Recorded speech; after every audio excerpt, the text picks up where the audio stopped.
हा सत्संग संत रामपालजी महाराजांचा असून मराठी भाषिक भक्त समाजास सहज समजावे म्हणून हिंदी भाषेतून मराठी भाषेत रूपांतरित करण्यात आलेला आहे.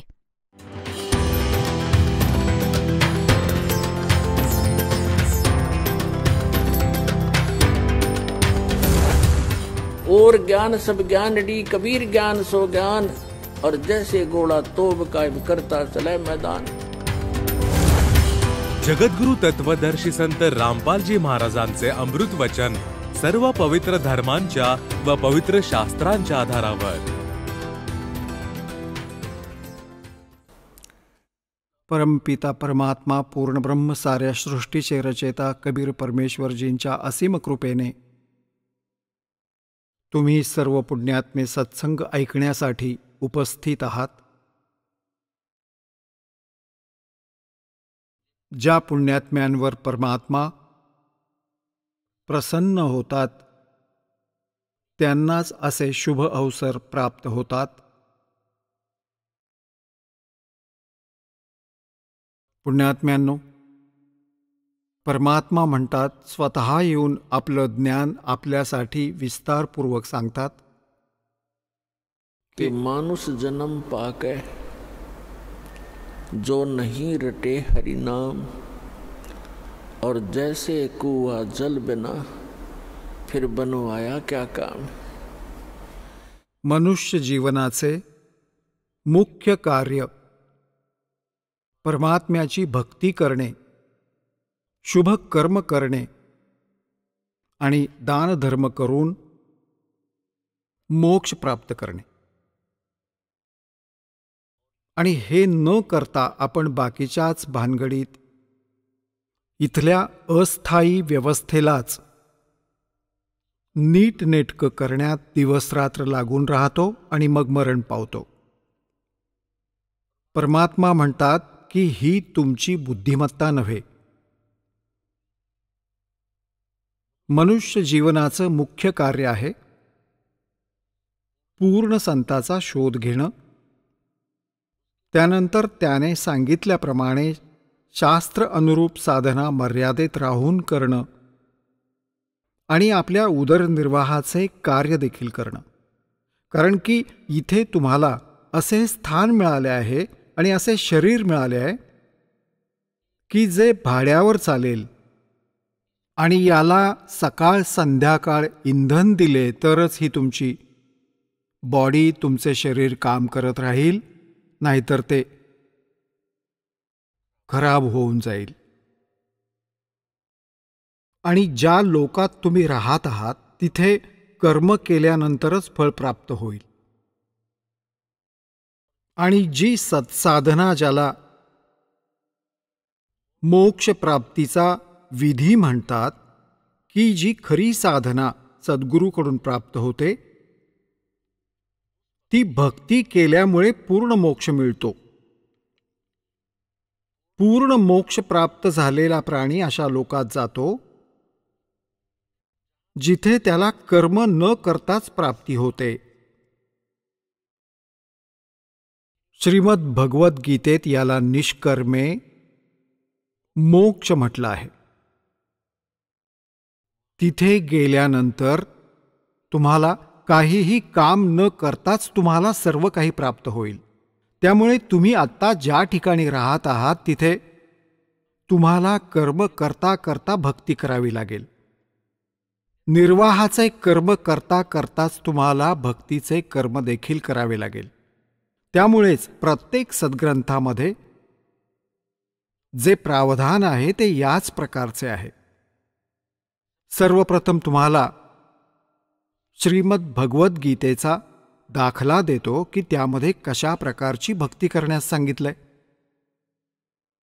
आणि ती भक्ती करण्याची पद्धत काय आहे आणि ती साधना आहे तरी काय. श्रीमद भगवद्गीतेच्या अध्याय नंबर 8च्या श्लोक नंबर 1 मध्ये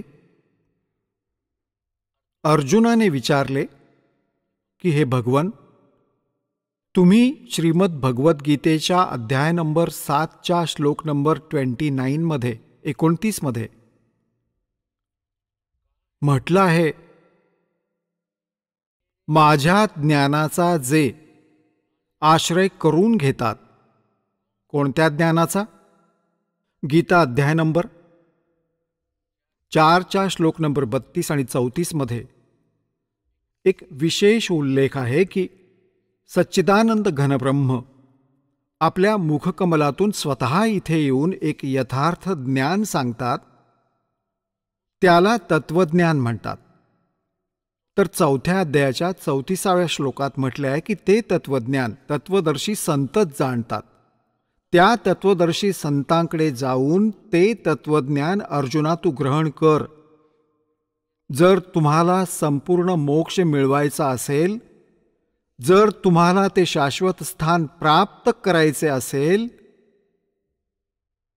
तर गीता अध्याय नंबर 18च्या श्लोक नंबर 62 मध्ये, गीता अध्याय नंबर 15च्या श्लोक नंबर 4 मध्ये, गीता अध्याय नंबर 18च्या श्लोक नंबर 66 मध्ये जे प्रमाण दिले आहे की अर्जुना तू सर्व भावाने त्या परमेश्वराच्या शरणी जा, ज्याच्या कृपेनेच तू परमशांती आणि शाश्वत स्थानाला अर्थात त्या अमरलोकाला प्राप्त होशील. ते सनातन स्थान तुला प्राप्त होईल, जिथे गेल्यानंतर साधक परत कधीही या संसारात परत येत नाहीत. तर गीता अध्याय नंबर 7च्या श्लोक नंबर 29 मध्ये गीता ज्ञानदाता म्हणतो की जे माझ्या या ज्ञानाचा आश्रय घेतात आणि तत्वदर्शी संतांचा शोध घेतात, त्या व्यक्ती मग काय करतात? जरा मरण मोक्षाय, जरा मरण मोक्षाय यतन्ति ते तत् ब्रह्मविदु कृष्णम अध्यात्म अखिलच कर्मम. अशी व्यक्ती जी त्या तद्ब्रह्मशी परिचित आहे, तसंच सर्व अध्यात्मज्ञानाशी परिचित आहे आणि सर्व कर्माशी परिचित आहे, ते केवळ जरा म्हणजे वृद्धावस्थेच्या दुःखापासून आणि मरण म्हणजे मृत्यूच्या दुःखापासून वाचण्यासाठीच प्रयत्न करतात, त्याच्या मोक्षप्राप्तीसाठी प्रयत्न करतात. जी माणसे तत्ब्रह्मशी परिचित होतात आणि सर्व अध्यात्मज्ञानाशी आणि सर्व कर्मांशी, की वाईट कर्म केली तर वाईट फळे मिळतील, चांगली कर्मे केली तर चांगली फळे मिळतील. तुमने उस दरगाह का मैल नहीं देखा, धर्मराज के तिल तिल का लेखा. आज कोणी कोड आलेला आहे, कोणी रोगी आहे, कोणी कॅन्सर पीडित आहे, कोणाला अर्धांगवायू झालेला आहे, कुणाला जीभ नाहीये, कुणी मुका, कुणी बहिरा आहे, कुणी लंगडा, कुणाचे दोन्ही पाय नाहीयेत, कुणी इतर कोणत्या भयंकर संकटांना सामोरं जातोय. मनुष्य शरीरधारी प्राणी आणि इतर प्राणी पण आपण बघतो. कोणी कुत्रा आहे, खरूज झालेली आहे, किडे पडलेले आहेत, पाय तुटलेला आहे, मागच्या भागाला पॅरालिसिस झालेला आहे, दोन्ही पाय लटकवून घासत चाललाय. तर हा तुमच्या पूर्वजन्मीच्या कर्माचा परिणाम आहे. तर हे ज्ञान सत्संगामुळे मिळते की जशी कर्मे तुम्ही या मानव शरीरात कराल, ती पुढे तुम्हाला भोगावी लागतील. त्यामुळे तुम्ही अशी कर्मे करू नका ज्याचा भुर्दंड तुम्हाला पुढे जाऊन भोगावा लागेल. आणि पूर्वी ज्याही काही चुका झाल्या आहेत पूर्वजन्मात, त्याचे एक प्रावधान, एक उपाय सांगितलाय परमेश्वराने की माझ्या शरणी म्हणजे कबीर परमात्मा पूर्ण ब्रह्म म्हणजे परमक्षर ब्रह्मला जो शरण येतो, त्यांची पूर्वजन्मीची सर्व पापे जी अजाणतेपणाने झाली आहेत त्यांचा विनाश केला जातो आणि त्या पापांमुळे त्या प्राण्याला दुःख होते. मग पुढे या ज्ञानाशी परिचित होऊन भविष्यात अशी कोणतीही चूक तो करत नाही, कारण तो सर्व अध्यात्मज्ञानाशी आणि सर्व कर्माच्या परिणामाशी तो परिचित झालेला आहे. अशी व्यक्ती केवळ जरा आणि मरण, जरा म्हणजे वृद्धावस्थेतील कष्ट, ह्या मनुष्य जातीवर मानव शरीराला सर्वात मोठं आणि भयंकर दुःख आहे. पहिलं तर वृद्धावस्थेचं आणि मग दुसरं म्हणजे मृत्यू. तुम्ही सारं आयुष्य घालवता आपल्या कुटुंबाला सुरक्षित आणि सुखी करण्यासाठी, आणि घर, कार, फॅक्टरी दाखवण्यासाठी, आणि एका क्षणात मृत्यू होतो. सांगा, कोणत्या कामासाठी सर्व आयुष्य खर्ची केलं तुम्ही? जे तुमचं नव्हतं, जे तुमच्यासोबत जाऊ शकत नाही, ते तुम्ही अजाणतेपणाने, अध्यात्म मार्गाचे ज्ञान नसल्यामुळे. परमात्मा म्हणतात, तुम्ही इथल्या अस्थायी वस्तूंना स्थायी समजून बालकांप्रमाणे आपलं सारं आयुष्य तिथेच संपुष्टात आणता, आणि जे काही तुमच्या पूर्वजन्मीच्या भाग्यात आहे आणि तेच तुम्हाला प्राप्त होते. तुम्ही तुमच्या हुशारीमुळे अध्यात्म मार्गाशी अपरिचित असल्याकारणाने तुम्ही तुमच्या भविष्याचे कर्म अजून वाईट करून घेता. त्यामुळे तुम्हाला ही एक तत्वज्ञान रूपी ज्योत दिली जाते, एक टॉर्च दिला जातो, ज्याच्या प्रकाशात तुम्ही चांगल्या रस्त्यावर चालावे, खड्डे आणि झाडी झुडपात घुसणार नाही, जे तुमच्यासाठी दुःखदायक असतील. तर प्रसंग चालू आहे की जरा आणि मरणातून सुटण्याचा प्रयत्न जे करतात, तर जसे तुम्ही तुमच्या मुलांच्या संगोपनासाठी, त्यांना सुखी करण्यासाठी आपलं सारं आयुष्य वेचता आणि भक्ती साधना करत नाही, तर जे काही तुमच्या पूर्वजन्मीचे संस्कार प्रारब्धात, नशिबात लिहिले आहे, तुम्हाला तेवढेच मिळेल. मासा गटे ना तिल बधे, विद ना लिखे जो लेख. परमात्म्याने, विधात्याने तुमच्या कर्मानुसार जेही तुमच्या प्रारब्धात, तुमच्या नशिबात जे लेख लिहिले आहेत, तुमच्या कोणत्याही प्रकारच्या प्रयत्नांनी ना कमी होऊ शकतात, ना ते वाढू शकतात, चांगले किंवा वाईट. मग काय सांगतात त्याचबरोबर? तर त्यावर एक उपाय सांगितलाय कि सच्चा सतगुरु मेट कर ऊपर मारे मेघ. खरा सद्गुरू. खरं तर सद्गुरू म्हणणं पुरेसं आहे. तर प्रथम या सद्गुरू शब्दाची गरज का भासली? गुरु शब्द योग्य आहे. गुरुचा अर्थ आहे मार्गदर्शक, परंतु नकली गुरुच खूप झाले. म्हणूनच सद्गुरू असा शब्दप्रयोग संतांनी आणि परमेश्वरांनी करायला सुरुवात केली, कारण जो खरा गुरु आहे तोच योग्य ते विधी सांगतो. मग हे वेगवेगळे सद्गुरू झाले. हे राधास्वामी, धनधन सद्गुरू, सच्चा सौदा, शिरसा, जगमालवाली आणि हे एवढे सगळे निरंकारी, हे सगळे सद्गुरू म्हणून ओळखले जाऊ लागले. तर म्हणून संत अजून एक शब्द म्हणू लागले, तो म्हणजे खरा सद्गुरू. आता सद्गुरू देखील खरा पाहिजे. नकली खूप झाले. ज्यांना कखही माहिती नाही, अध्यात्म मार्ग हे जाणत नाहीत, यांनी देखील सद्गुरू अशी उपमा स्वतःला लावून घेतली. तर इथं म्हटलंय की खरा सद्गुरू म्हणजे सच्चा सतगुरु मेट कर ऊपर मारे मेघ. तर हे मनुष्य जीवन सफल करण्यासाठी सगळ्यात आधी तुम्हाला सद्गुरूची गरज असते, खऱ्या सद्गुरूची. आणि पुण्यात्म्यांनो, या विश्वात, वर्तमानात या दासाव्यतिरिक्त ती खरी साधना आणि ते तत्वज्ञान, सत्यज्ञान कोणत्याही आजच्या मार्गदर्शकाकडे नाहीये. तर हा दासच तो खरा सद्गुरू आहे.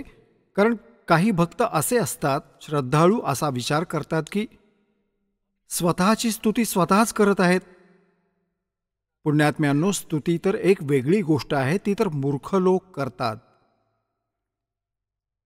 खरेपणाला आत्मस्तुती म्हणायला नको. कारण की आपले भगवान स्वतः आले होते, ते स्वतःच म्हणायचे की हम ही अलख अल्लाह हैं, कुतुब गोस और पीर, गरीबदास खालिक धनी, मेरा नाम कबीर. आता म्हणतात की स्वतःचा महिमा आपल्याला स्वतःच सांगावा लागतो, दुसरा कोणी सांगूच शकत नाही.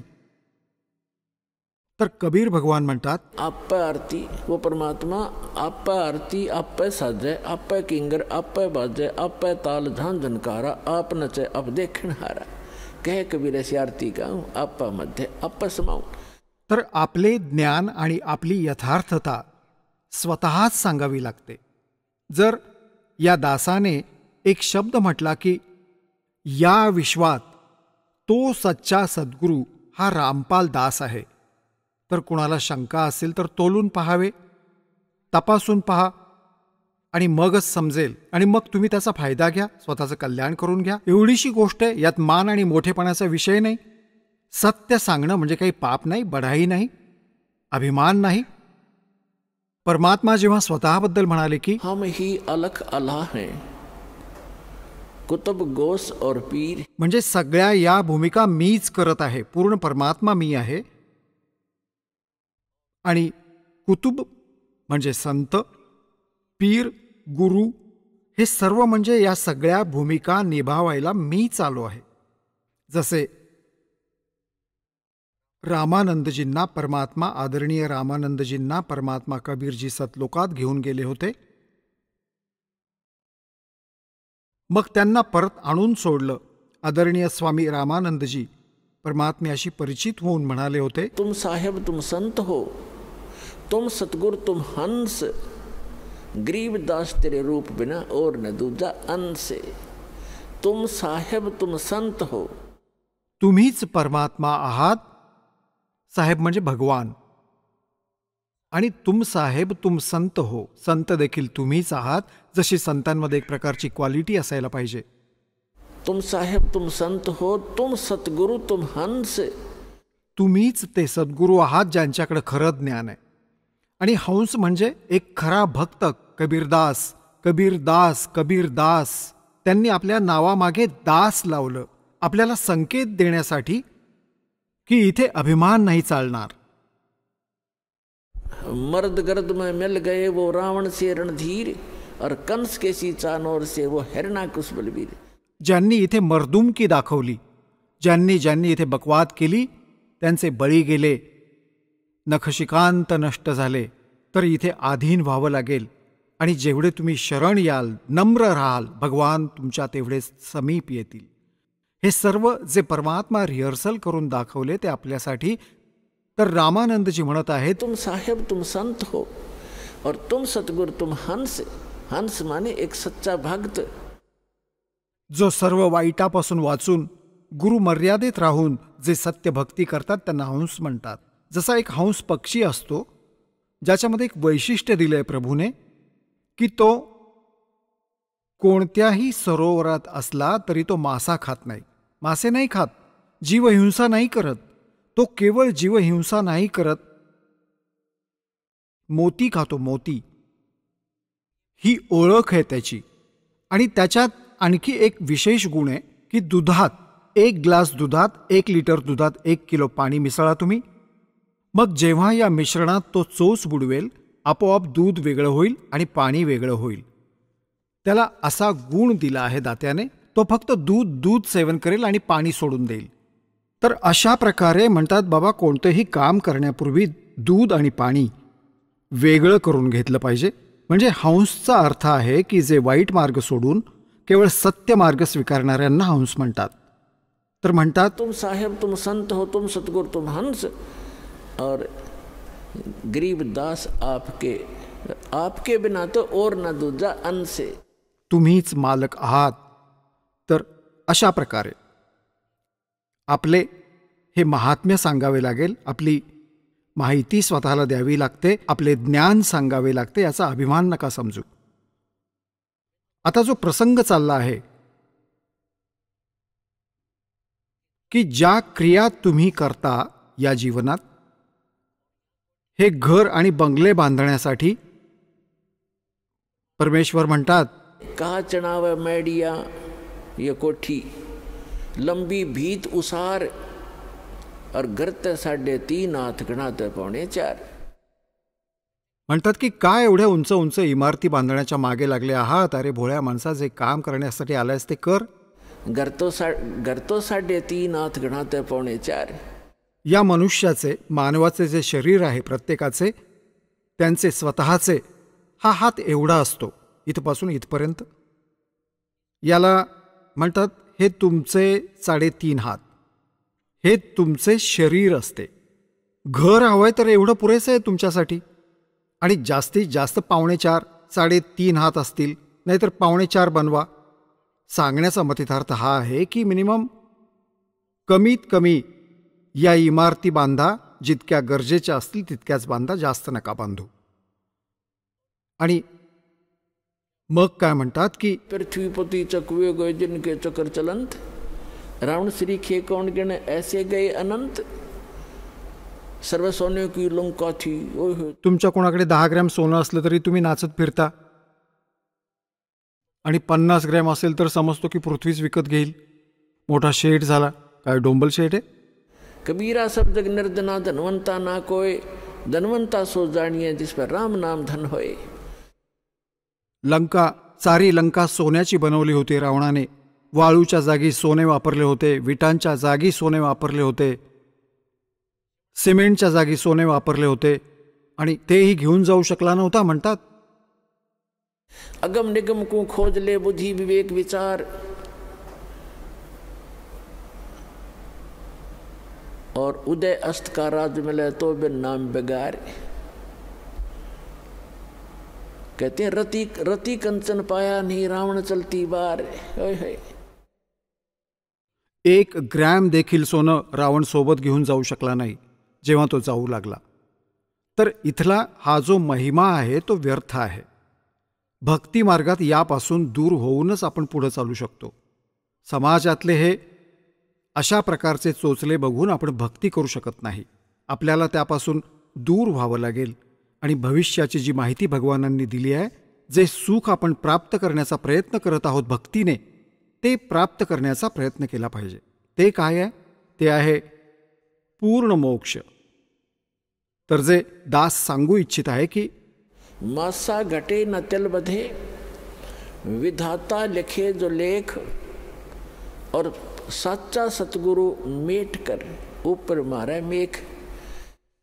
जोपर्यंत तुम्ही खऱ्या सद्गुरूला शरण येत नाही तोपर्यंत तुम्हाला केवळ वर्क डनच मिळेल. भूत, आधीचे, पूर्वीचे. आणि ज्या क्षणी तुम्ही सद्गुरूला शरण येता आणि त्याआधी तुम्ही ज्या क्रिया करत असता स्वतःला श्रीमंत करण्यासाठी किंवा आपले काही इतर घरं बंगले बांधण्यासाठी, कोणी लाच घेतो, कोणी चोरी करतो, कोणी भेसळ करतो, कोणी लूटमार करतो, तर ते पैसे एकदा जमा तर करालच, परंतु जाताना ते डबल जातील तुमच्याकडून. तुमच्या नशिबातले नाही आहेत ते. आणि ते पैसे तर राहणार नाहीत. ते रुपये, ते धन नाही राहणार तुमच्याकडे, कारण की जेव्हा तुमचा मृत्यू होईल तेव्हा तुमच्यापाशी कुठे राहील? एक तर काहीतरी रोग जडेल, एक IAS, एक IAS अधिकारी होता, कमिशनर रँकचा, आणि त्याने रिटायर होण्याआधी आपल्या मुलीचं लग्न केलं 6 महिन्याआधी. त्याने हा विचार केला की तो एका MD पदावर विराजमान होता कुठल्याशा जबाबदारीच्या, आणि त्याने हा विचार करून केले होते की आता जे काही माझ्या अंतर्गत अधिकारी आहेत ते सगळे चांगली भेट देतील, भरपूर धन जमा होईल, असे केले. आणि स्वतः देखील चांगली पैसेवाली, चांगली पार्टी सिलेक्ट केली त्याने आपल्या मुलीसाठी.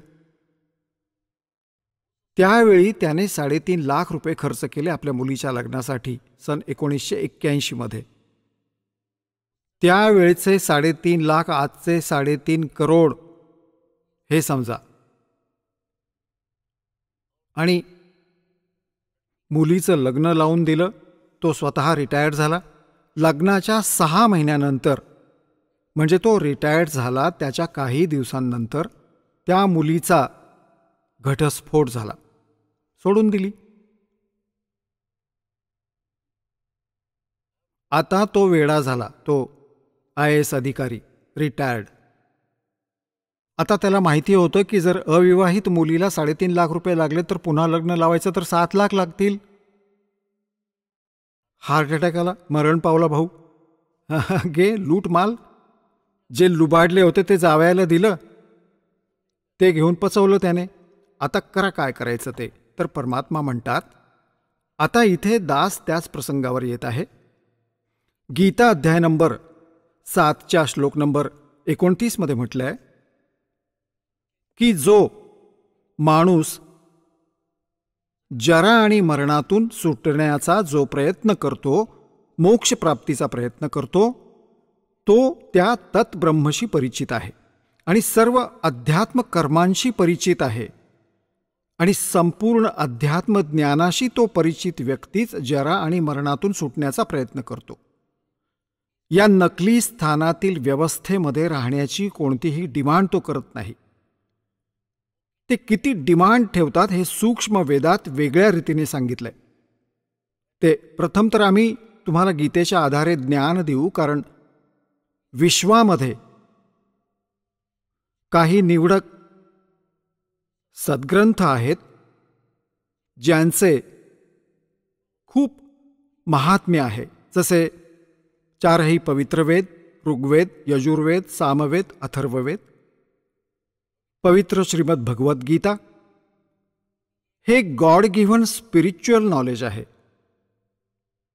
त्यानंतर पुराण आणि कुराण जे आहे हे देखील आता जसे, कारण की प्रत्येक सद्ग्रंथाच्या स्तराला आपण सद्ग्रंथानेच पडताळणार. 4 वेद जे आहेत ते गॉड गिव्हन आहेत. गॉड गिव्हन म्हणजे कबीर परमेश्वरांद्वारे दिलेले.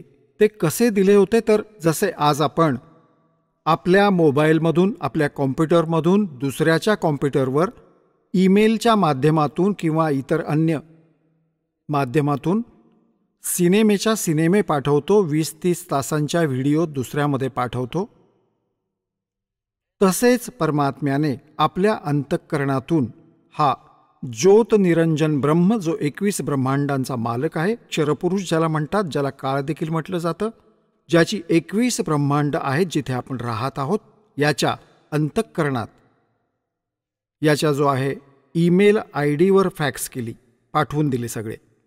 याने ते सर्व जेव्हा डाउनलोड केले तेव्हा काय मिळाले?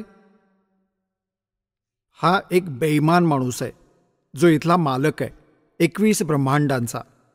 याला ही चिंता असते की कोणीही व्यक्ती इथल्या सत्याशी परिचित व्हायला नको, इथला प्राणी, आणि इथून कुठे निघून जायला नको, तुझा लोक उद्ध्वस्त व्हायला नको, इथे कितीही दुःख मिळू देत, तुम्हाला इथे थांबवून ठेवणं हेच त्याचं उद्दिष्ट आहे. आणि परमात्मा इच्छितात की तुम्ही इथून निघावं आणि त्या सुखकर जागी चलावं जिथे ना वृद्धावस्था आहे, जिथे कधी मृत्यू होतच नाही, तुमचं कुटुंब असेल. अगदी असंच जग आहे ते, परंतु सर्व अविनाशी मटेरियल आहे. तिथे काहीही कर्म न करता तुम्हाला सर्व काही मिळेल.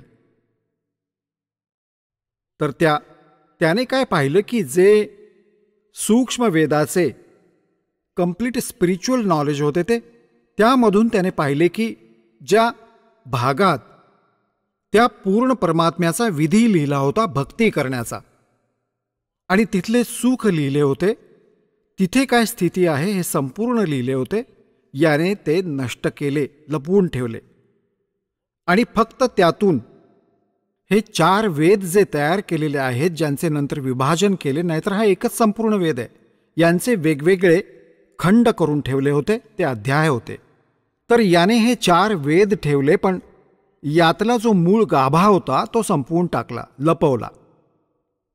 त्यानंतर याने जे श्रीमद भगवद्गीतेचे ज्ञान श्रीकृष्णामध्ये प्रवेश करून दिले, त्यामध्ये याने थोडी भेसळ केली. वेदांचे ज्ञान अधिक त्याने काही स्वतःचे अनुभव, स्वतःच्या फुशारक्या याने या गीतेत मिसळल्या आहेत, परंतु फार खराब नाही केलं त्याने याला. मग यानंतर हे दोन्ही स्पिरिच्युअल नॉलेज आहे, गॉड गिव्हन.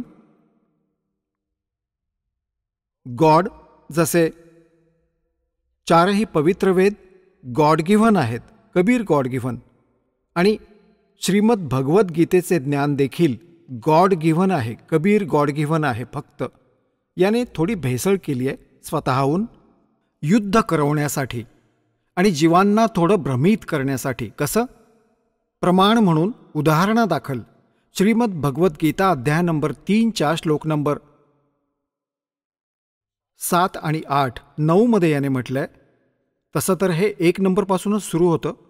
त्याचा सारांश हा आहे की अर्जुन, जर तू हठयोग करून समाधी लावून एका जागी बसून राहिलास, कर्मसन्यासी झालास, तर तुझा निर्वाह कसा होणार? त्यामुळे तू कर्मयोगी हो आणि भक्तीही कर. कर्मयोगीचा अर्थ आहे काम करता करता आपली भक्ती साधना करणे, आणि हेच सूक्ष्म वेदात आहे.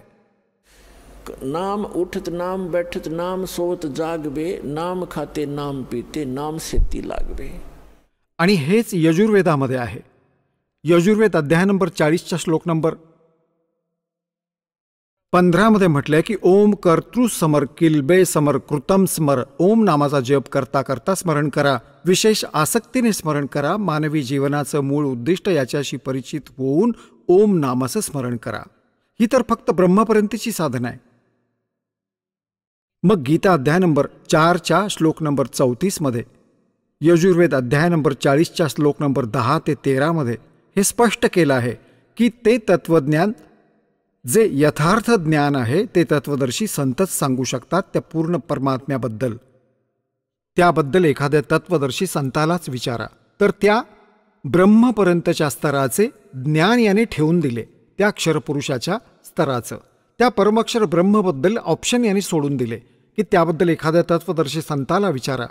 त्याने ते इनकम्प्लीट स्पिरिच्युअल नॉलेज आपल्याला प्रदान केले, आणि ते कम्प्लीट स्पिरिच्युअल नॉलेज, ते पूर्ण अध्यात्म ज्ञान सांगण्यासाठी स्वतः परमेश्वराला यावे लागले. त्यांच्या व्यतिरिक्त कोणी सांगूच शकत नाही. तर इथे जो प्रसंग चाललाय,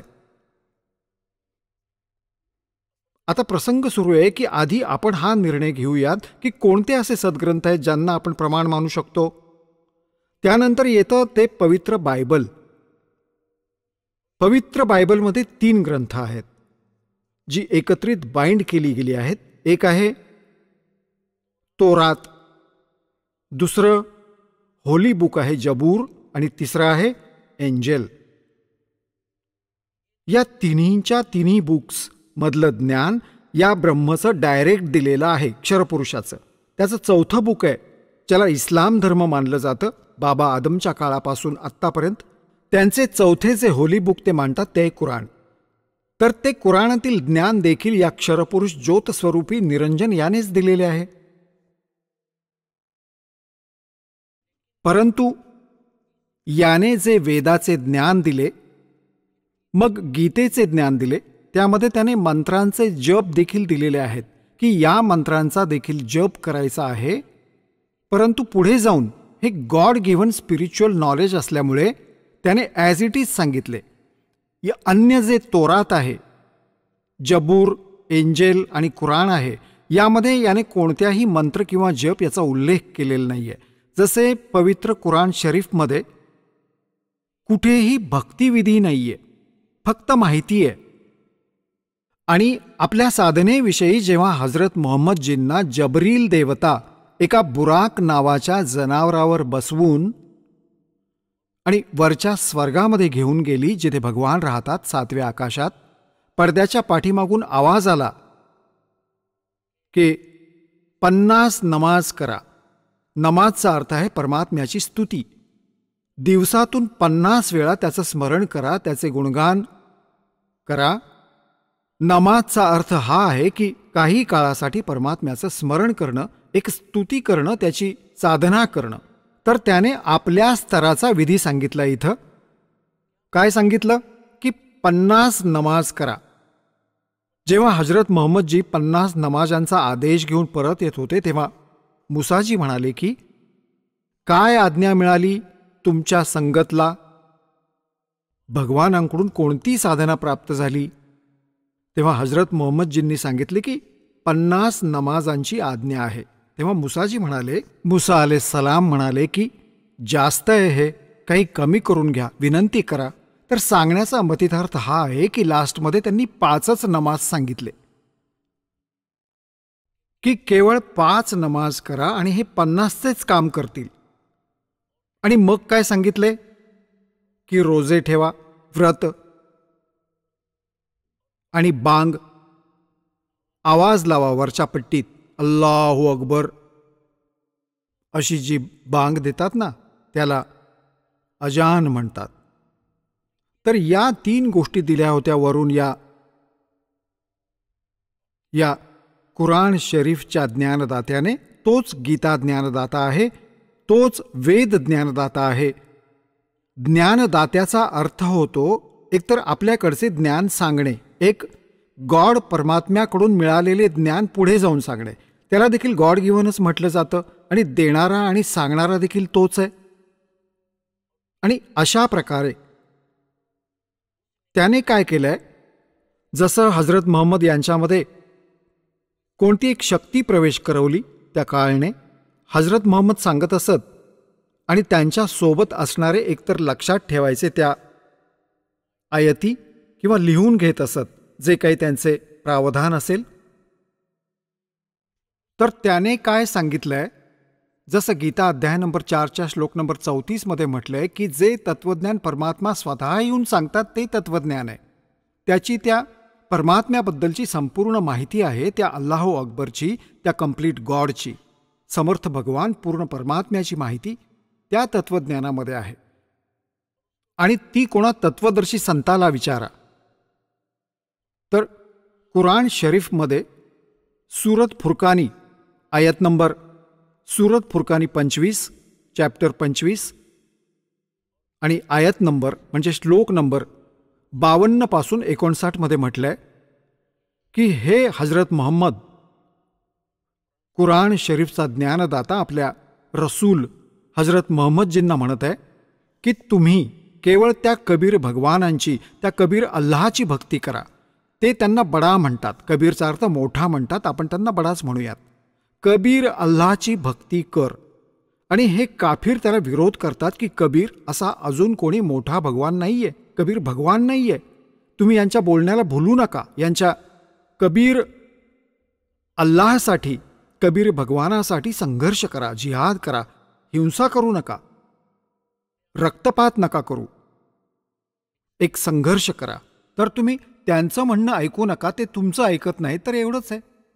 आणि मग हे म्हणतात कबीर अल्लाह, हे बडा भगवान म्हणतात, बडा अल्लाह, बडा भगवान, बडा खुदा. तोच आहे ज्याने सर्व आकाश आणि धरतीच्या मध्ये जे काही तयार केलं आहे, कुठे सून बनवली आहे, कुठे सासरा बनवला, कुठे सासू बनवली, म्हणजे सर्व सृष्टी ज्याने रचली आणि 6 दिवसात सृष्टी निर्माण करून 7व्या दिवशी सिंहासनावर जाऊन बसला, तो अल्लाह मोठा आहे, तो अल्लाह कबीर आहे. आणि त्याची माहिती कोणा तत्वदर्शी संताला विचारा. यावरून सिद्ध होते की कुराण शरीफमधील ज्ञान देखील संपूर्ण नाहीये, वेदांमधील ज्ञान देखील संपूर्ण नाहीये, गीतेमधील ज्ञान देखील पूर्ण नाहीये. आणि हे तीनही, हे सर्व ग्रंथ, जसे दासाने सांगितले पवित्र बायबल, यामध्ये 3 ग्रंथ आहेत, ते एकत्रित बाइंड केलेले आहेत, तोरात, जबूर आणि इंजिल. आणि कुराण शरीफ चौथे ते वेगळे. हे या एकाच भगवान क्षरपुरुष ब्रह्मनेच सांगितलंय हे ज्ञान. तर यानेच सर्वात आधी हे वेद दिले, ही गीता दिली, त्यामध्ये मंत्रांचा समावेश केला होता. त्यानंतर याने संपूर्ण आपल्या हिशेबाने ज्ञान दिलंय की 5 वेळचा नमाज, रोजे आणि बांग, बस बिस्मिल करण्याची आज्ञा, काही हलाल करण्याची आज्ञा हजरत मोहम्मदजी वरून घेऊन नाही आले. तर पुढे या प्रथा अशा रूढ होतात ज्या हानिकारक असतात. जर मुसलमान बांधवांनी याच 3 गोष्टींचं पालन केलं असतं, तर याच 3 गोष्टींवर थांबले असते, तर बऱ्याचशा पापांपासून वाचले असते आणि हे जीवहिंसेचे पाप यांच्या माथी आले नसते. तर पुढे जाऊन या कुराण शरीफच्या ज्ञानदात्याने यांची कर्मे दूषित करण्यासाठी जर काही आज्ञा दिली असेल, मांस खायची, कोणत्याही प्रकारच्या जनावरांचं, तर ते काही विशिष्ट परिस्थितीत दिले आहे. विशिष्ट परिस्थितीत म्हटलंय त्याने, कारण खरं तर त्याला तुम्हाला इथंच थांबवून ठेवायचंय. परंतु पूर्ण परमात्म्याचा आदेश कोणत्याही प्राण्याला नाहीये. जर सत्साधना करत राहिलात तर तुम्हाला कशाचाही अभाव भासणार नाही, इथे पण नाही राहणार. कारण की जसं ज्याप्रमाणे या कुराण शरीफच्या ज्ञानदात्याने, तोच आहे कुराण शरीफचा ज्ञानदाता, तेच तोरात, तेच पवित्र पुस्तक तोरात, पवित्र पुस्तक जबूर, पवित्र पुस्तक एंजिल आणि पवित्र कुराण आणि पवित्र पुस्तक वेद आणि पवित्र पुस्तक गीता, या सगळ्यांचा ज्ञानदाता हाच आहे. परंतु हे जे वेद आहेत याने God given spiritual knowledge as it is दिले. आणि जे श्रीमद भगवत गीतेचे ज्ञान आहे त्यामध्ये याने थोडे याचे स्वतःचे आडाखे जोडले. जसे दास सांगू इच्छित आहे, गीतेच्या अध्याय नंबर 3 श्लोक नंबर 4, 5, 6 आणि 7 मध्ये हा म्हटला की अर्जुना, जर तू एका जागी बसून हठयोग केलास आणि कर्मसन्यासी झालास, कर्माचा संन्यास घेऊन जर एका जागीच बसून राहिलास तर तुझा निर्वाह कसा चालणार? तर तुझा निर्वाह कसा चालणार? अर्थात काम देखील कर आणि कर्मयोगी बन.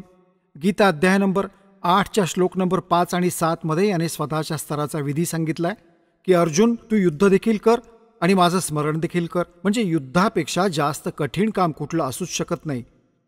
आणि त्याने त्यातही नामाचं स्मरण सांगितलंय की अवश्य कर. तर काम करता करता स्मरण कर, हे तर आहे वेदज्ञान, अगदी योग्य अध्यात्मज्ञान आहे. मग याने 6व्या अध्यायामध्ये 12व्यापासून आणि 15व्या श्लोकापर्यंत याने काय सांगितलंय की एकांत ठिकाणी बस, एक आसन लाव, त्याच्यावर चटई ठेव, त्यावर मृगाजीन अंथर, ते ना जास्त उंच असावं ना जास्त बुटकं, नाकाच्या अग्रस्थानी ध्यान लाव आणि तसे स्मरण कर, ध्यान लाव. हे जे स्मरण आहे, हा जो हठयोग आहे, हे याचे स्वतःचे आडाखे आहेत, हे वेदज्ञान नाहीये. तर गीतेमध्ये जिथे याने आपल्या स्तराचं अज्ञानाचं स्तोम माजवलं, त्याचा वेदांमधून निर्णय होईल. आणि त्यानंतर सर्वांचा जो मापदंड आहे, सर्वांना पडताळण्याचं जे ज्ञान आहे, तो सूक्ष्म वेद आहे, गॉड गिवन स्पिरिच्युअल नॉलेज आहे, जे परमात्मा स्वतः येऊन सांगतात. ज्याचा श्रीमद भगवद्गीता अध्याय नंबर 4 श्लोक नंबर 32 मध्ये स्पष्ट म्हटलंय की तो परमात्मा स्वतः येऊन आपल्या मुखकमलातून सच्चिदानंद घनब्रह्मच्या वाणीमध्ये यज्ञाची माहिती, धार्मिक विधींची माहिती सविस्तर पद्धतीने दिलेली आहे. आणि त्या अनुसार सर्व केले असता सर्व पापांचे क्षालन होते. आणि मग गीता ज्ञानदात्याने 2ऱ्या अध्यायाच्या 37व्या श्लोकापासून 38व्या श्लोकापर्यंत दुतोंडी गोष्ट सांगितली आहे. याने केवळ युद्ध लावून देणं हे उद्दिष्ट ठेवलं होतं. श्रीकृष्णाकरवी बोलत होता हा काळ. जसे तिथे हजरत मोहम्मद करवी शक्ती बोलत होती, त्याचप्रमाणे श्रीकृष्णाकरवी हा स्वतः येऊन प्रवेश करून बोलत होता. याने काय सांगितले की अर्जुन, एकीकडे तर म्हणतो की तू कोणत्याही प्रकारची इच्छा न ठेवता आणि युद्ध कर, जय पराजयाची इच्छा सोडून आणि निष्काम भावनेने तू युद्ध कर. तुला पाप नाही लागणार. आणि परत लगेचच लालूच दाखवत आहे की जर तू पराजित झालास, जर मारला गेलास युद्धात, तर स्वर्गात जाशील. आणि जर तू युद्धात जिंकलास तर पृथ्वीवर राज्य करशील, तुझ्या दोन्ही हातात लाडू असतील. आता बघा, हा दुतोंडीपणा झाला. एकीकडे तर म्हणत आहे की कोणत्या जयापराजयाची इच्छा ठेवू नकोस, युद्ध कर, आणि मग लगेच लालूच दाखवतोय की जर तू हरलास, मेलास तू, तर स्वर्गात जाशील, आणि जर तू जिंकलास तर पृथ्वीवर राज्य करशील, तुझं काय नुकसान.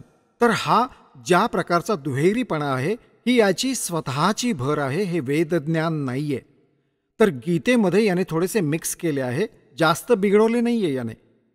पुढे मग आता जसे पवित्र जे बायबल आहे त्याला ओल्ड टेस्टामेंट म्हणतात. ओल्ड टेस्टामेंट म्हणजे जुना नियम, तो आहे जबूर. त्या जबूरच्या पहिल्याच अध्यायात क्रिएशन आहे, जेनेसिस, सृष्टीच्या उत्पत्तीबद्दल लिहिलं आहे की परमात्म्याने 6 दिवसात सृष्टी रचली. 6व्या दिवशी त्याने मनुष्य तयार केला, प्राणी, सर्व जीवजंतूंची निर्मिती केली, मग मनुष्य निर्माण केला. आणि त्याला मनुष्याला स्वतःसारखे बनवले भगवानांनी. नर आणि नारी म्हणून त्यांची उत्पत्ती केली. तर मनुष्य एकतर ही कॉन्सेप्ट क्लिअर होत आहे या पवित्र जबूरमधून, म्हणजे बायबलच्या ओल्ड टेस्टामेंटमधून, म्हणजे जुन्या नियमातून, ज्याला जबूर पवित्र पुस्तक तोरात आहे, जबूर नाही.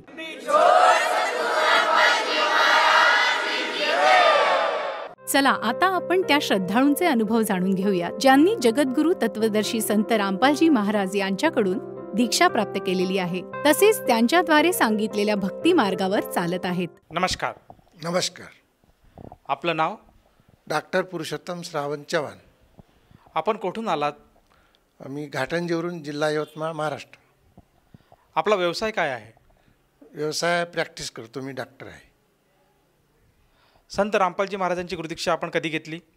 संत रामपालजी महाराजांची गुरुदीक्षा 27 डिसेंबर 2013. संत रामपालजी महाराजांची गुरुदीक्षा घेण्या अगोदर आपण व आपला परिवार कोणती भक्ती साधना करत होतात? हिंदू धर्मामध्ये जशी पूजा पाठ आरती हे सर्व करत होतो आम्ही.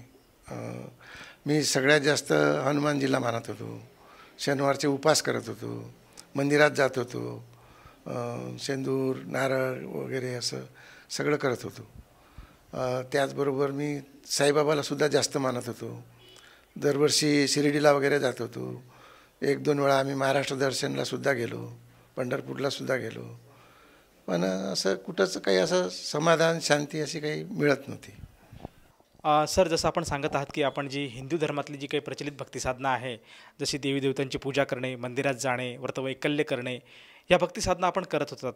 तर मला हे विचारायचं आहे की संत रामपालजी महाराजांचं ज्ञान आपल्याला कसं कळालं आणि आपण त्यांच्या शरणात का आलात?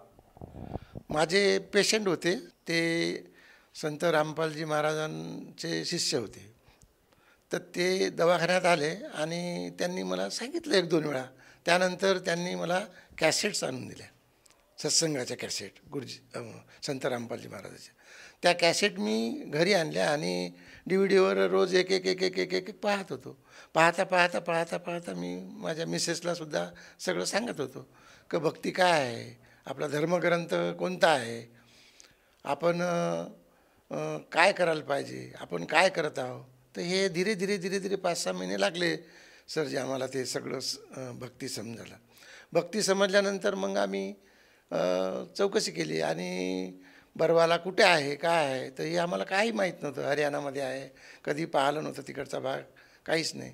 तर मग आम्ही भगतजीकडे गेलो आणि त्यांना सांगितलं मी की आम्हाला बरवालाला जायचं आहे, नामदीक्षा घ्यायची आहे, तर तुम्ही आम्हाला कोणतरी सोबत द्या. तर त्यांनी एक भगत, त्यांचेच गुरुभाऊ भगत होते, त्यांनी आम्हाला सोबत दिलं आणि आम्ही बरवाल्याला गेलो आणि नामदीक्षा घेतली.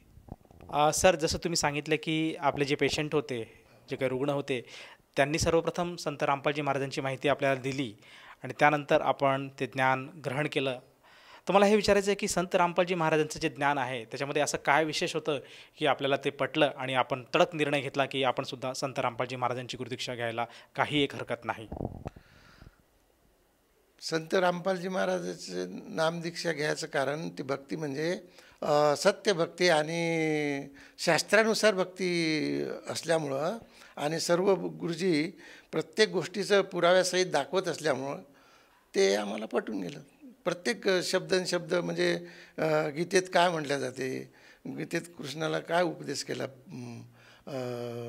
अर्जुनाला कृष्णाने, आणि आपण काय करत आहोत, आपण कोणती भक्ती करत आहोत, आणि आपली भक्ती काय आहे, आपलं कल्याण कशानं होईल, हे सगळं म्हणजे गुरुजी रामपालजी महाराजजी सगळं ते सत्संगामध्ये दाखवत होते कॅसेटमध्ये. ते सगळं पाहता आमच्यात ते लक्षात आलं की खरी भक्ती काय आहे बा, कल्याण आपलं कशामुळं होऊ शकते, कोणत्या भक्तीनं होऊ शकते. तर त्या शास्त्रानुसार जी भक्ती सांगितली जाते त्यानुसार माणसाचं कल्याण होते हे त्यातून सिद्ध होत होतं आणि ते गुरुजी सगळं पुराव्यासहित दाखवत होते रामपालजी महाराज. सर, आपण एक व्यावसायिक आहात आणि स्वतः एक डॉक्टर आहात आणि बरेचसे रुग्ण आज आपण बरे केलेत आणि त्याचप्रमाणे आजसुद्धा आपण आपला जो प्रॅक्टिस आहे ती करत आहात. तर विज्ञान आणि अध्यात्म या दोन्ही गोष्टीकडे आपण कसे बघत आहात? विज्ञान ठीक आहे, आपल्या जागी आहे, पण अध्यात्म आपल्या जागी आहे. अध्यात्मामध्ये कसं ज्याची आस्था आहे सरजी, त्यांना त्याचा लाभ मिळतोच. कारण आस्था म्हणजे पूर्णपणे ज्याची आस्था आहे, अंधभक्ती म्हणून नाही, पण डोळस भक्ती जर केली, आपण जर पुराव्यासहित सगळं पाहिलं तर आपल्याला हे लक्षात येते की काय आहे, सच्चाई काय आहे बुवा. तर त्यानुसार त्याचे अनुभवसुद्धा येतात. आम्हाला त्याचे बरेचसे अनुभव आले. कुठल्या प्रकारचे अनुभव आपल्याला संत रामपालजी महाराजांच्या नामदीक्षेनंतर आलेत? कारण आता मी सर जी व्यवसाय करत असताना सगळ्याच प्रकारचे पेशंट माझ्याकडे येतात. त्यांना मी ट्रीटमेंट जी दिलं तर त्यात त्यांना 100% म्हणजे रिझल्ट मिळत गेले मला या भक्तीत आल्यामुळं. या भक्तीपासून माझा व्यवसायसुद्धा वाढला आणि माझे पेशंट भरपूर बरे होत आहे. आधी म्हणजे व्यवसाय करत असतानासुद्धा पैशाची टंचाई जायची, पण जेव्हापासून आम्ही या भक्ती मार्गात जुळलो तेव्हापासून आज आर्थिक, मानसिक, शारीरिक सगळ्या गोष्टींनी आज आम्ही पूर्णपणे समाधानी आहोत. आमची जे प्रॅक्टिस आहे ते ग्रामीण भागात असल्यामुळं सर्वसाधारण गरीब वर्ग आमच्याकडे येतो. कारण ज्यांच्याकडे भरपूर पैसा आहे तो तर तालुक्याला जाईल आणि जिल्ह्याला जाईल. जे आमच्याकडे येणारे जे पेशंट आहे ते एकदम मध्यमवर्गीय आणि गरीब वर्ग, एकदम खालच्या म्हणजे एकदम रोजमजुरी करणारे जे लोक आहे ते आमच्याकडे येतात. आणि त्यांच्याकडे काही एवढा पैसा राहतच नाही आणि मी त्यांच्यापासून खूप पैसा घेतही नाही. आणि भक्ती मार्गात आल्यामुळं तर हे तर आम्हाला माहीतच आहे की जर समजा आपण जर कोणापासून वाजवीपेक्षा जास्त जर पैसे घेतले तर त्याचे परिणाम काय होतं, म्हणून त्याचे परिणाम भोगावेच लागतात. कारण का हे काही चुकत नाहीच ना. कारण गीतेमध्ये सांगितलंच आहे की जसे कर्म केले तसं तर त्याला फळ भोगावंच लागते. फक्त हीच एक अशी भक्ती आहे की यात कर्मदंडसुद्धा परमात्मा काटू शकते. रामपालजी महाराजाच्या ज्ञानामध्ये जर तुम्ही जर खरोखर भक्ती मार्गात आहात तर कर्मदंडसुद्धा परमात्मा काटू शकते. कबीर साहेब. सर, खरोखरच संत रामपालजी महाराजांचे अनुयायी हे सिद्ध करतात की त्यांनी जे दिलेलं ज्ञान आहे हे अतिशय सत्य आहे आणि त्यांच्या मार्गावर ते पूर्णपणे चालत आहेत, यातून हे सिद्ध होतं. तर मला आणखीन एक विचारायचं होतं की जेव्हा आपण संत रामपालजी महाराजांच्या मार्गात आले, आपल्याला तर हे ज्ञान झालंच आहे की आपण व्यवहारामध्ये कसं वागायला पाहिजे, परंतु ह्या ज्ञानाव्यतिरिक्त आपल्याला आपल्या वैयक्तिक जीवनामध्ये काही अनुभव, काही चमत्कार असे काही बघायला मिळाले का? वैयक्तिक जीवनामध्ये जेव्हा मी नामदीक्षा घेऊन बरवाल्याहून आलो त्यानंतर मी तिथून 1 महिन्यानंतर 4 व्हीलर गाडी घेतली. 4 व्हीलर गाडी घेतल्यानंतर मी शिकून नव्हतोच, तर मी ड्रायव्हर ठेवला. ड्रायव्हर ठेवल्यानंतर आम्ही शिकत जात होतो आणि एका पॉईंटवरून गाडी मी पलटवली तर कधी माझा पाय ब्रेकवरचा पाय ॲक्सिलेटरवर पडला तर माझ्या लक्षातच नाही आला आणि गाडी जम झाली आणि चांगल्या 3 फूट खोल खड्ड्यातून गाडी शेतात जाऊन उभी राहिल्यानंतर बायनेटमधून धुपट वगैरे निघायला लागलं. परंतु आम्ही त्या गाडीत 3 जण होतो, माझा लहान मुलगा, मी आणि ड्रायव्हर. एवढा मोठा ॲक्सिडेंट झाला. मेकॅनिकलला गाडी तिथून गाडी ते चालत आली, त्याचे बेल्ट वगैरे तुटले जे इंजनला ऑइल आणि कुलिंग वगैरे करतात ते. तरीसुद्धा गाडी घरापर्यंत ड्रायव्हरनं चालवत आणली आणि जेव्हा गाडी मी मेकॅनिकलला दाखवली तेव्हा गाडीला 50,000 रुपये खर्च येतो म्हणून मेकॅनिकल सांगितलं. परंतु गाडीला 50 रुपये खर्च येत असताना आम्हाला थोडी अशी खरोचसुद्धा आली नाही. तर मला हे म्हणायचं आहे की जर समजा मी नामदीक्षा घेऊन जर नसतो त्यावेळेस तर आमचा त्यावेळेस मृत्यूसुद्धा होऊ शकला असता. सर, जसं तुम्ही सांगत आहात की आपण पेशंट डॉक्टर आहेत आणि आत्ताच हल्लीच्या काळामध्ये 2-3 वर्षापासून हा करोना जो आहे, हा राक्षस हा जनतेला त्याचप्रमाणे डॉक्टरांनासुद्धा भेडसावत होता. तर मला हे विचारायचं आहे की आपला अनुभव या करोना काळामध्ये कसा होता? कोरोना काळामध्ये फक्त मी सर 1 महिना दवाखाना बंद ठेवला माझा. वरून तसे आदेश होते की कोणी काही म्हणजे प्रॅक्टिस वगैरे असं करू नका हे ते असे. तर तहसील लेवलवरून तर मग मी माझ्या मिसेससोबत जात होतो. मिसेस सर्व्हिसला आहे जिल्हा परिषदमध्ये, नर्स आहे आणि मी तिच्यासोबत जात होतो. तर आम्ही खूप जवळून सेवा केली. त्यानंतर मग मी 1 महिन्यानंतर माझा दवाखाना सुरू केला. तर आम्ही कोरोना काळामध्ये 2 वर्ष कंटिन्यू पेशंटची सेवा केली, जवळून सेवा केली. म्हणजे चेकअप करणे, इंजेक्शन देणे, तपासणे, गोळ्या लिहून देणे, पुन्हा गोळ्या समजून सांगणे. पण तो आमच्या घरी आम्हाला कोणालाच कोरोना झाला नाही. कारण का आम्ही जे सेवा केली त्यात कधीच कोणा पेशंटपासून आवासवा म्हणजे पैशाची वसुली केली नाही. मोजके जे आपली फी आहे आणि जेवढे आवश्यक आहेत तेच पैसे घेतले, त्याच्या व्यतिरिक्त 1 रुपया जास्त घेतला नाही. तर मोजके पैसे घेतल्यामुळं माझा एवढा लाभ झाला की मला 7.5 लाखात 12 म्हणजे 11 रूमचं घर मिळालं सर. आणि त्यांनीसुद्धा घरमालकांनी सांगितलं की आम्ही घर तुम्हालाच देऊ, दुसऱ्याला देणार नाही. हा सगळ्यात मोठा लाभ झाला सर. जसं आपण सांगत आहात की संत रामपालजी महाराजांची गुरुदीक्षा आपण जेव्हा घेतली आणि त्यानंतर आपल्याला व आपल्या परिवाराला बरेचसे लाभ प्राप्त झालेत, तर ह्या आपल्या अनुभवातून आपण जे आपले मित्रपरिवार आहेत, त्याचप्रमाणे जे नातेवाईक आहेत, आप्तेष्ट आहे आणि जो जनसमुदाय आज TV चॅनलच्या माध्यमातून आपल्याला बघत आहेत, या सर्वांना उद्देशून आपण काय संदेश द्याल? या भक्तीत आल्यामुळं सर सगळ्यात महत्त्वाचा फायदा तर हा झाला की व्यसन सुटले सर. मी आधी मांस, मदिरा वगैरे, त्यानंतर सिगरेट वगैरे पित होतो, पान खात होतो. तर हे तर नामदीक्षा घेतल्याबरोबर सर याचा एवढा मोठा लाभ झाला का माझे व्यसन सैनिकच म्हणजे तेव्हाच्या तेव्हा सगळे सुटून गेले सर. हा सगळ्यात मोठा लाभ झाला सगळ्या नातेवाईकांना आणि सगळ्या जे बी माझा इंटरव्ह्यू बघत लोक पाहत असतील किंवा जगत पाहत असतील त्यांना माझी हात जोडून विनंती आहे की संत रामपालजी महाराजाच्या शरणात आल्यामुळं तुम्ही सगळ्यात मोठा तुमचा लाभ हा होईल की तुम्ही व्यसनमुक्त व्हाल. आणि व्यसनमुक्त झाल्यामुळं तुमची आर्थिक परिस्थिती सुधरेल. आर्थिक परिस्थिती सुधरल्यानंतर घरचीसुद्धा कंडिशन तुमची ॲटोमॅटिकच चांगली होईल. त्याच्यामुळं सर्व जगत आणि भगतना माझी हात जोडून नम्र विनंती आहे की तुम्ही संत रामपालजी महाराजाचे पुस्तक वाचा, सत्संग ऐका, TV वर सत्संग येतो गुरुजीचा, तो ऐका. आणि ऐकल्यानंतर जसे माझे सगळे व्यसनं गेले, सगळे सुटून गेले आणि माझं जसं कल्याण झाला, मी जसं सुखी झालो तसे तुम्हीसुद्धा होऊ शकता, अशी माझी तुम्हाला सगळ्यांना नम्र विनंती आहे की तुम्ही गुरुजीचे सत्संग ऐका, पुस्तक वाचा, ज्ञानगंगा वाचा, जिने की राह वाचा, जगण्याचा मार्ग वाचा आणि जेवढ्या लवकर होईल तेवढ्या लवकर तुम्ही गुरुजीच्या शरणात या. सर, जसं तुम्ही आज जनतेला आवाहन करत आहात की सर्व जनतेने एकदा तरी संत रामपालजी महाराजांचं ज्ञान समजून घ्यायला हवं आणि जर ते पटत असेल तर त्यांनी लवकरात लवकर वेळ न घालवता संत रामपालजी महाराजांच्या शरणात यायला काही हरकत नाही. तर ह्या अनुषंगाने मला असं विचारायचं आहे की जर एखाद्या व्यक्तीला जाणवलं, तो जागा झाला की मलासुद्धा संत रामपालजी महाराजांची गुरुदीक्षा घ्यायची, तर ती व्यक्ती संत रामपालजी महाराजांची गुरुदीक्षा कशी घेऊ शकेल? संत रामपालजी महाराजांच्या शरणात यासाठी सर्व जगत आणि भगत यांनी जे विविध चॅनल चालतात TV वर, त्याच्यात जे संत रामपालजी महाराजांचे सत्संग चालतात त्याच्यावर खाली एक पट्टी चालते, त्याच्यात नंबर राहतात. त्या नंबरवर कॉल करून तुम्ही नामदीक्षा घेऊ शकता. फ्री ऑफ कॉस्ट नामदीक्षा आहे, कुठलाच चार्ज लागत नाही. तुम्ही जिथं कुठे असाल, तुमच्या आजूबाजूला जे सेंटर असेल ते तुम्हाला कळवलं जाईल. सर, जसं मी आता माहिती दिली की संत रामपालजी महाराजांचे सत्संग विविध चॅनलवर आज प्रसारित होत असतात आणि सत्संग चालू असताना TV चॅनलवर काही नंबर येतात. त्या नंबरवर जर साधकाने संपर्क साधला तर त्याला जवळच्या नामदान केंद्राची माहिती मिळते आणि तेथे जाऊन तो साधक अगदी मोफतमध्ये, अगदी फुकट, कुठलाही न चार्ज लागता तो संत रामपालजी महाराजांची गुरुदीक्षा घेऊ शकतो. दिलेली आपण जी माहिती आहे त्याबद्दल धन्यवाद. सत साहेब.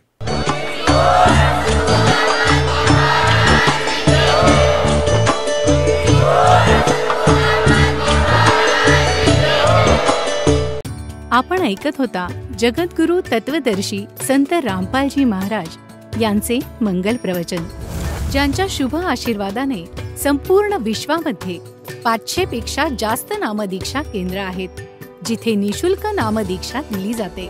निशुल्क नामदीक्षा प्राप्त करण्यासाठी आणि अधिक माहितीसाठी संपर्क करा 7030303951 7030303952.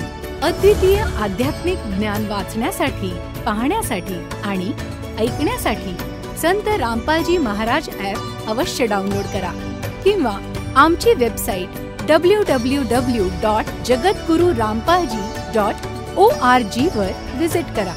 आम्हाला सोशल मीडियावर फॉलो करा. सर्व पवित्र धर्मांच्या पवित्र शास्त्रांवर आधारित प्रमाणित अनमोल पुस्तक ज्ञानगंगा किंवा जगण्याचा मार्ग यापैकी कोणतेही एक पुस्तक निशुल्क मागवण्यासाठी आपण आम्हाला आपले पूर्ण नाव, पूर्ण पत्ता, पिनकोड आणि फोन नंबरसह लिहून 7030303951 किंवा 7030303952 या नंबरवर SMS करू शकता किंवा 7030303950 या नंबरवर व्हॉट्सअप देखील करू शकता.